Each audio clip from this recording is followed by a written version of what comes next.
Hello friends, आज हम बात करेंगे फाइनल डेस्टिनेशन ब्लड लाइन्स के बारे में, जो कि हॉरर फ्रेंचाइज फाइनल डेस्टिनेशन का 6 पार्ट है। ये एक एक्शन हॉरर मूवी है और इसे रिलीज हुए भी कुछ ही दिनों में है। मूवी की स्टोरी लाइन ग्रीपी होने के साथ साथ सारे डेथ सीन्स इमोशनल और इंटेंस हैं। मूवी में सीन्स एंड सस्पेंस इतने रियल हैं कि हम कैरेक्टर्स के साथ इमोशनली रिलेट करते हैं। मूवी का स्टार्ट एक ट्रेन ट्रैक से होता है और हमें फौरन 1968 का टाइम दिखाया जाता है, जब पॉल ने आइरिस को सरप्राइज देने के लिए एक स्काई व्यू रेस्टोरेंट बनाया था, जो कि बहुत हाइट पे था। रेस्टोरेंट का सारा फ्लोर ग्लास से बना था। आइरिस रेस्टोरेंट को देख के बहुत खुश हो जाती है और दोनों इस टावर के साथ पिक्चर भी बनवाते हैं और फिर ये दोनों रेस्टोरेंट के अंदर आ जाते हैं। रेस्टोरेंट के सेंटर में एक लाइव किचन था जहाँ सब लोग बहुत इंजॉय कर रहे थे। आइरिस पॉल की पॉकेट में एक रेड रोज लगाती है, लेकिन फूल के साथ लगा कांटा आइरिस की फिंगर में लग जाता है, जिससे आइरिस की फिंगर से ब्लड निकलने लगता है। ब्लड देखते ही आइरिस का दिल खराब होने लगता है और उसे वॉमिट आ जाती है, जो देख के रेस्टोरेंट में आई हुई सिंगर ये समझ जाती है कि आइरिस प्रेग्नेंट है और वो ये बात आइरिस को बताती है। आइरिस ये सुन के बहुत खुश होती है। फिर आइरिस की नजर सिंगर के बेटे पे पड़ती है और उसे उसके साथ एक अजीब सा कनेक्शन फील होता है। इसके बाद आइरिस पॉल के पास आ जाती है और वो उसे रेस्टोरेंट का टॉप व्यू दिखाने टेरेस पे ले जाता है, जहाँ वो आइरिस को प्रपोज करता है। आइरिस उसका प्रपोजल एक्सेप्ट कर लेती है और बहुत खुश होती है और वो पॉल को गुड न्यूज देती है कि वो प्रेग्नेंट है। पॉल ये सुन के बहुत खुश हो जाता है। फिर आइरिस देखती है कि सिंगर का बेटा भी ऊपर टेरेस पे खड़ा है। उसके हाथ में कॉइन होता है। वो अपना कॉइन ऊपर से नीचे फेंकता है, लेकिन वो कॉइन नीचे गिरने की बजाय एसी आउटडोर के वैक्यूम प्रेशर से उसके अंदर चले जाता है। फिर दिखाया जाता है कि पोल और आइरिस भी रेस्टोरेंट में आ गए हैं और रेस्टोरेंट में सब लोग बहुत एंजॉय कर रहे हैं। सब लोग डांस कर रहे होते हैं कि अचानक रेस्टोरेंट का फ्लोर टूटने लगता है, जबकि वो कॉइन अभी भी एसी के अंदर घूम रहा था। ग्लास फ्लोर के टूटने की वजह से रेस्टोरेंट में मौजूद सब लोग नीचे गिर गए और मारे गए। पोल ने खुद को बचाने के लिए शीशे के एक पीस को पकड़ा हुआ था, जिससे उसके हाथ पूरी तरह से जख्मी हो रहे थे, लेकिन वो खुद को नहीं बचा पाया और नीचे गिर के मर गया। आइरिस क्योंकि सपोर्ट पिलर के पास खड़ी थी, इसलिए वो बच सकी। अब वो कॉइन एसी के अंदर से निकल के एक दूसरी डक्ट में चले जाता है और गैस के पाइप के साथ लग के लीकेज कर देता है। गैस का पाइप लीक होने की वजह से लाइव किचन में आग लग जाती है, जिसकी वजह से बाकी बचे हुए लोग भी मारे जाते हैं और वो सिंगर भी मारी जाती है। आइरिस खुद को बचाने के लिए पियानो के नीचे छुप जाती है। आइरिस अब खुद को बचाने के लिए लिफ्ट के पास जाती है, लेकिन लिफ्ट पूरी तरह से फुल हो चुकी थी। इससे पहले कि लिफ्ट नीचे जाती, लिफ्ट के नीचे एक आदमी आके क्रश हो जाता है, जिससे लिफ्ट खराब हो जाती है और लिफ्ट के अंदर के सब लोग बुरी तरह से मारे जाते हैं। अब आइरिस ऊपर आ जाती है और वो देखती है कि रेस्टोरेंट का आधा हिस्सा एक तरफ लटका हुआ है और सब लोग उसी हिस्से में मौजूद हैं। बस एक पियानो ने ही इस पूरे हिस्से का बैलेंस बनाया हुआ था। तभी वो कॉइन डक से निकल के पियानो पे गिर जाता है, जिससे पियानो का बैलेंस खराब हो जाता है और इसी वजह से रेस्टोरेंट का ये हिस्सा भी नीचे गिर जाता है और सब लोग बारी बारी बुरी तरह से नीचे गिर के मारे जाते हैं। आइरिस की नजर सिंगर के बेटे पे पड़ती है। वो उसका हाथ पकड़ती है। वो उसे अपने साथ बचा के यहाँ से बाहर लेके जाना चाहती थी, लेकिन तभी फ्लोर टूटने की वजह से वो नीचे गिर जाती है। आइरिस अपनी फिंगर दो रोड्स के दरमियान में फंसा के लटक जाती है, लेकिन उसका हाथ बुरी तरह से जख्मी हो जाता है और स्किन छिल जाने की वजह से रिंग उतर जाती है, जिससे आइरिस और वो बच्चा दोनों नीचे गिर के मारे जाते हैं। और तभी यहाँ एक लड़की बुरी तरह से चीख मारती है और हमें पता चलता है कि हमने अभी जो सब देखा वो एक स्टेफनी नामी लड़की के बुरे ख्याल थे। उसे हेलुसिनेशंस हुई थी। वो इस टाइम अपनी क्लास में मौजूद थी और उसकी इस तरह से लाने की वजह से क्लास में मौजूद सब स्टूडेंट्स डिस्टर्ब हो जाते हैं। जब उसके प्रोफेसर उसे इस बारे में पूछते हैं तो स्टेफनी उन्हें बताती है कि मुझे इस तरह की ड्राउनी हेलुसिनेशंस और बुरे ख्वाब आते रहते हैं। और फिर रात को भी स्टेफनी ये ख्वाब दोबारा देखती है और चीख मार के उठ जाती है, जिसपे उसकी रूममेट उसे मशवरा देती है कि उसे ये सब बातें अपनी फैमिली के साथ शेयर करनी चाहिए। इसलिए स्टेफनी अपने घर आती है। वो अपने डैड से मिलती है और अपने भाई से मिलती है। स्टेफनी अपने भाई से बहुत ज्यादा अटैच थी। वो दोनों मिलके अपने अंकल के घर आते हैं।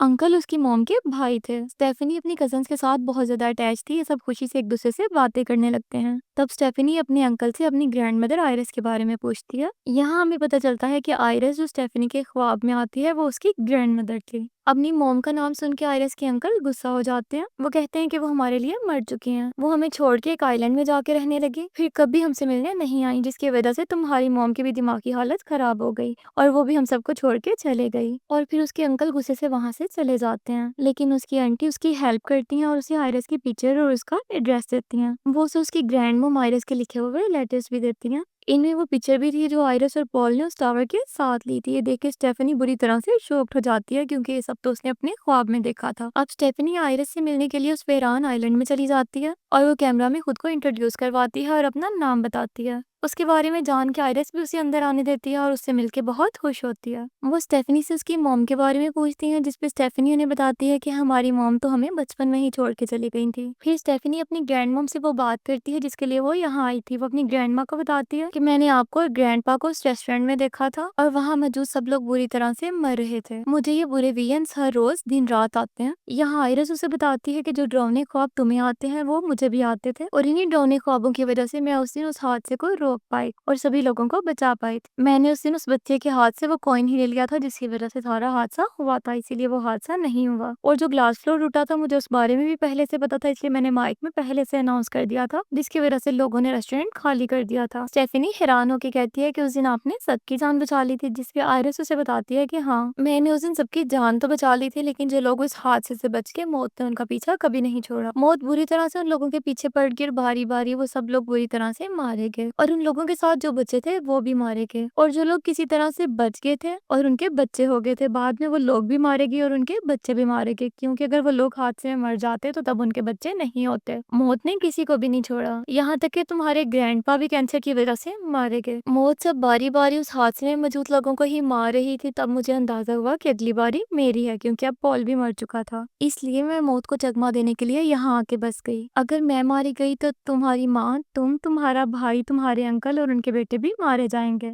लेकिन जब तक मैं जिंदा हूँ तुम लोगों को कुछ नहीं होगा। चटनी पूछती है कि मुझे ये बुरे विजन्स क्यों आ रहे हैं, जिसपे आयरिस उसे बताती है क्योंकि मौत अब हमारे पीछे है, अब मरने की बारी मेरी है। ये सुनते ही स्टेफनी डर जाती है। तब आयरिस स्टेफनी को एक बुक देती है जिसमें उस हादसे से बचने वाले लोग बाद में कैसे मारे गए उन सबकी लिस्ट होती है और मौत से बचने का तरीका भी। स्टेफनी को आयरिस की बातों पे यकीन नहीं आता, वो उससे वो बुक नहीं लेती और उसे कहती है कि मैं आपसे मिलने दोबारा आऊंगी। ये कह के वो बाहर आ जाती है। आयरिस सालों से इस घर से बाहर नहीं निकली थी, लेकिन अपने बच्चों को बचाने के लिए वो घर से बाहर कदम रखती है और चलाते हुए स्टेफनी से कहती है कि ये बुक ले लो, तुम्हारे काम आएगी। स्टेफनी को आयरिस की बातों पर यकीन नहीं आता, जिस पर आयरिस कहती है कि अब तुम मेरी मौत देखो। और फिर यहाँ हम देखते हैं कि कहीं से गैस लीक होती है और चीजें डिस्टर्ब होने लगती हैं। सही एक के बाद दूसरी चीज डिस्टर्ब होते हुए लिंक बनता जाता है और फिर पीछे से कोई चीज आके आयरिस के माउथ में स्टैब हो जाती है और आयरिस वहीं मर जाती है। ये देख के स्टेफनी बुरी तरह से डर जाती है और उसे आयरिस की बातों पे यकीन भी आ गया था। 2 दिन बाद आयरिस का फ्यूनरल था, जिसपे स्टेफनी की मॉम भी आई थी। अब स्टेफनी समझ चुकी थी कि अगली बारी उसकी मॉम की है।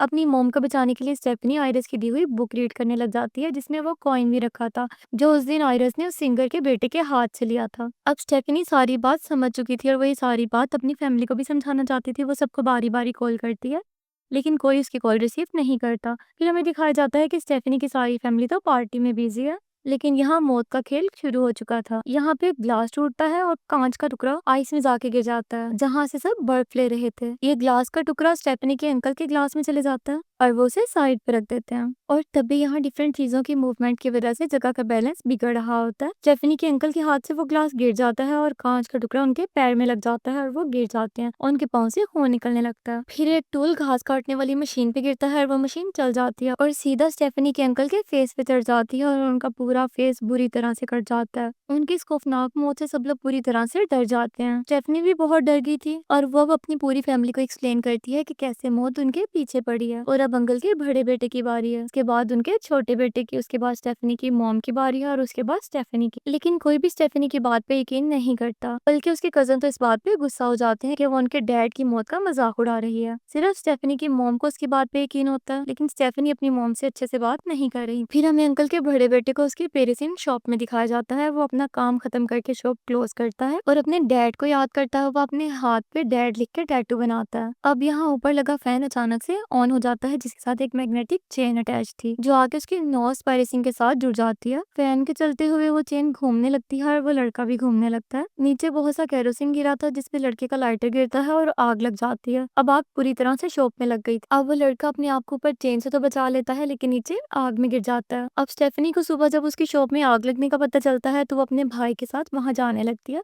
लेकिन वो खुद ही उनकी गाड़ी के आगे आके उन्हें रोक देता है। स्टेफनी से जिंदा देख के हैरान रह जाती है। वो लोग आपस में बात कर ही रहे होते हैं कि यहाँ एक तेज स्पीड ट्रक वहां से गुजरता है, लेकिन वो कजन फिर भी बच जाता है। ये देखते हुए वो स्टेफनी से कहता है कि देखा, मैंने कहा था मुझे कुछ नहीं होगा। स्टेफनी उसे मोहतात रहने का कहती है। स्टेफनी उसकी बातों पे ध्यान देने के बजाय रोड पे मौजूद चीजों पे ध्यान दे रही होती है कि कौन सी चीज किसी की मौत का बाइस बन सकती है। उस लड़के की दूसरी बहन भी वॉक के लिए जा रही थी। वो इनके पास से गुजरती करती है। थोड़ा आगे जाके किसी वजह से उसका पाँव मुड़ता है, गार्बेज बास्केट में गिर जाती है। गाड़ी वाले इस ट्रैश बास्केट को जल्दी से ट्रक के अंदर डाल देते हैं। ये तीनों खड़े भी ये सीन देख रहे थे, तेजी से ट्रक के पीछे भागने लगते हैं। स्टेफनी अपनी जान की फिक्र किए बगैर अपनी कजन को बचाने के लिए ट्रक के ऊपर चढ़ जाती है, लेकिन अंदर वो देखती है कि सारा गार्बेज तो क्रश किया जा रहा था। फिर उसकी कजन भी क्रश हो जाती है। स्टेफनी के हाथ में सिर्फ उसका बाजू आता है। उसकी कजन की मौत से सब बहुत डिप्रेस होते हैं। स्टेफनी का कजन उससे कहता है कि तुम बिल्कुल ठीक थी, लेकिन इस टाइम स्टेफनी को अपनी थ्योरी पे यकीन नहीं आ रहा होता है। उसके मुताबिक तो उसकी कजन को मरना चाहिए था। तभी उसकी आंट एक सीक्रेट रिवील करती है और बताती है लड़का असल में उसके अंकल का बेटा है ही नहीं। इसी वजह से उसकी मौत नहीं हुई, उनकी दूसरी बेटी मारी गई क्योंकि वो उसके अंकल की बड़ी बेटी थी। ये सुन के सब शौक रह जाते हैं और बुरी तरह से डर जाते हैं। अब वो लड़की जो मरी थी उसका छोटा भाई डरा हुआ होता है। वो स्टेफनी से कहता है कि मैं मरना नहीं चाहता हूँ, तुम मुझे बचा लो। स्टेफनी उसे कहती है कि मैं बचाना तो चाहती हूँ, लेकिन मुझे खुद नहीं पता कि आगे क्या होने वाला है। तब स्टेफनी को याद आता है कि उसकी ग्रैंड मॉम आयरिस ने उसे बताया था कि एक और लड़का भी बच गया था जो कि एक हॉस्पिटल में काम कर रहा था, यानी उस लड़के ने मौत को धोखा दिया था। ये लोग उस लड़के से मिलने का फैसला करते हैं ताकि उससे मौत को धोखा देने के बारे में पूछ सकें। जब ये सब लोग उससे मिलने आते हैं और उसका नाम जेडी पुकारते हैं तो वो हैरान रह जाता है क्योंकि उसे उस नेम से सिर्फ आयरस पुकारती थी। वो उन्हें बताता है कि वो उस दिन स्काई टावर में था जहाँ आयरस ने वो हादसा होने से बचाया। तब वो बताता है कि मैं उसी सिंगर का बेटा हूँ। सुनते ही स्टेफनी को अपने ख्वाब भी याद आ जाते हैं और उसे पता चल जाता है कि वो कौन है। वो उन्हें बताता है कि काफी साल पहले भी तुम्हारी ग्रैंड मॉम यहाँ आई थी, तुम्हारे ग्रैंडपा पोल को मौत से बचाने का तरीका जानना चाहती थी, लेकिन बहुत कोशिशों के बाद भी वो उन्हें नहीं बचा सकी। स्टेफनी ने पूछती है कि क्या कोई ऐसे लोग हैं जो मौत से बच सके हों, जिसपे वो कहता है कि हाँ कुछ ऐसे लोग हैं, लेकिन पहले जीत मौत की ही हुई थी। वो लोग किसी ना किसी तरह से मारे गए, लेकिन कुछ टाइम बाद डॉक्टरों की कोशिश की वजह से या किसी और वजह से वो दोबारा से जिंदा हो गए और इस तरह से उन्होंने मौत को धोखा दे दिया और फिर वो मौत से बच गए। बाद में मौत ने उन लोगों का पीछा नहीं किया। वो उन्हें कहता है कि एक ना एक दिन हम सबने तो मरना ही है, भी मरने वाला हूँ क्योंकि मुझे कैंसर है, मौत से हम भाग नहीं सकते, वही हमारी फाइनल डेस्टिनेशन है। उसकी सब बातें सुन के स्टेफनी के कजन को एक आइडिया आता है। उसको याद आता है कि उसके भाई को पीनट से एलर्जी है। उसका प्लान ये था कि जैसे ही उसका भाई पीनट्स खाएगा और मरने वाला होगा वो उसे एंटी एलर्जिक टैबलेट दे देगा और बचा लेगा। इस तरह से वो मौत को धोखा दे लेंगे, उसका भाई बच सकेगा। फिर वो पीनट्स निकालने के लिए वेंडिंग मशीन के पास आता है, लेकिन वेंडिंग मशीन काम नहीं कर रही होती। उसे पीनट्स निकालने की जल्दी होती है, इसलिए वो हाथ से पंच करके पीनट निकाल लेता है, जिससे वेंडिंग मशीन का स्क्रू लूज हो जाता है। फिर वो एक रूम में चले जाते हैं। वो अपने भाई से कहता है कि तुम यहाँ मेरा वेट करो, मैं तुम्हारे लिए एंटी एलर्जिक टैबलेट्स लेके आता हूँ। फिर वो दरवाजा जोर से बंद करके बाहर चले जाता है। उसका दरवाजा जोर से बंद करने की वजह से कुछ चीजें यहाँ पे हिलती हैं और एमआरआई मशीन ऑन हो जाती है। अब वो लड़का एक इंजेक्शन और एक व्हीलचेयर के साथ वापस आ जाता है और अपने भाई को वो पीनट्स देता है। अब उसका भाई पीनट्स खा लेता है, लेकिन इतनी देर में एमआरआई मशीन ऑन हो जाती है और उसमें से मैग्नेटिक रेज निकलती हैं, हर मेटल की चीज को अपनी तरफ खींचने लगती हैं, जिसकी वजह से वो व्हीलचेयर को भी अपनी तरफ खींच लेती है। अब स्टेफनी का वो कजन जिसने अपनी पूरी बॉडी में बेरेसिंग की थी बुरी तरह से मशीन की तरफ खींचा जाता है और यहाँ मशीन के अंदर व्हीलचेयर बुरी तरह से मशीन के अंदर खिंच रहे होते हैं, यहाँ तक कि व्हीलचेयर उसके अंदर बुरी तरह से स्टैब हो जाती है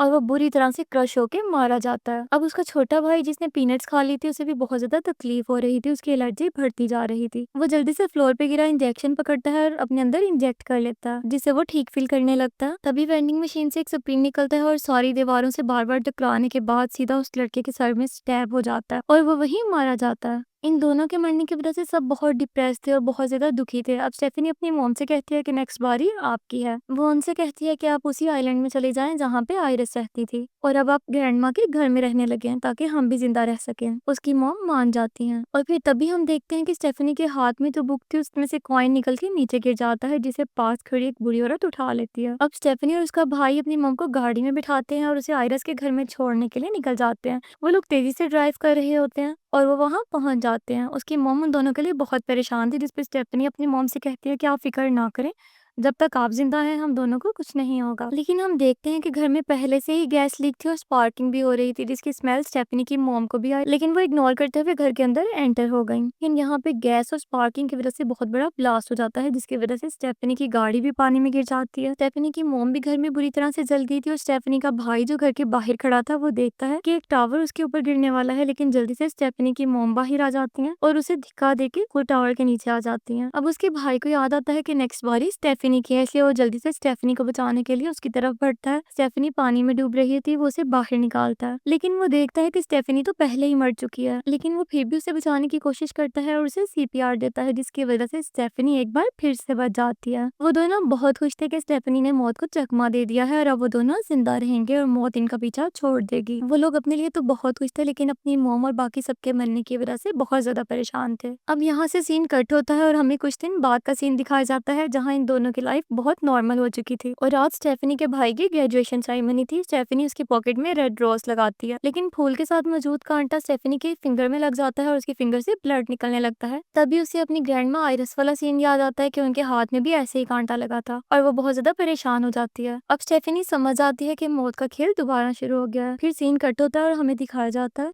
कि वो कॉइन जो उस दिन उस बूढ़ी औरत ने उठाया था वो उसके वॉलेट से गिर जाता है और घूमते हुए उन ट्रेन की पटरियों के दरमियान में आ जाता है, जो हमें मूवी के स्टार्ट में दिखाई गई थी। ये कॉइन मूवी की पटरियों के दरमियान में फंस जाता है, जिसकी वजह से ट्रेन ट्रैक डैमेज हो जाता है। अब हमें फिर से स्टेफनी और उसके भाई को दिखाया जाता है। उनके पास उनका नेबर आता है, जो कि एक डॉक्टर है और स्टेफनी के भाई का दोस्त है। वो स्टेफनी से कहता है कि मैं आपसे बहुत ज्यादा इम्प्रेस हूँ, मुझे आपके भाई ने बताया कि आपने किस तरह से मौत का सामना किया। जिसपे स्टेफनी कहती है कि हाँ, मैं मर के जिंदा हुई थी और मैंने मौत को चकमा दिया था। जिसपे डॉक्टर कहता है कि नहीं, तुम मर के जिंदा नहीं हुई। जब कोई इंसान 5 मिनट के लिए मरता है और उसके बाद जिंदा होता है, हम तभी उसे मरा हुआ समझते हैं, लेकिन तुम तो बस 2 मिनट के लिए मरी थी। ऐसी हालत को बेहोशी कह सकते हैं, मरा हुआ नहीं कहते। ये सुनकर स्टेफनी और उसका भाई दोनों परेशान हो जाते हैं। अब स्टेफनी को अपने इर्द गिर्द मौजूद हर चीज में अपनी मौत नजर आ रही, लेकिन इनकी मौत ऐसे थोड़ी ना आनी। तो ट्रेन जो अपने ट्रैक से उतरी थी, इनके घरों की तरफ आ जाती है और स्टेफनी और उसका भाई वहां से भागने लगते हैं। ट्रेन अपनी स्पीड कम नहीं करी थी और स्टेफनी और उसका भाई अपनी जान बचाने के लिए तेजी से भाग रहे थे और फिर अचानक ट्रेन रुक जाती है और ये लोग ट्रेन से बच जाते हैं। लेकिन तभी ट्रेन के पीछे से लकड़ी के कुछ टुकड़े उड़ते हुए आते हैं और इन दोनों की बॉडी में स्टैब हो जाते हैं और ये लोग बुरी तरह से मारे जाते हैं। और यहाँ फाइनल डेस्टिनेशन मूवी इसी लेसन के साथ एंड हो जाती है कि हर इंसान को कभी ना कभी मरना है। हम लोग मौत को धोखा नहीं दे सकते और ना ही मौत से बच के कहीं भाग सकते हैं। और अगर आपको मूवी एक्सप्लेनेशन वीडियो पसंद आई हो तो वीडियो को लाइक, शेयर एंड कमेंट करिएगा। हमारे चैनल को सब्सक्राइब करें और बेल आइकन को प्रेस करना ना भूलिएगा। थैंक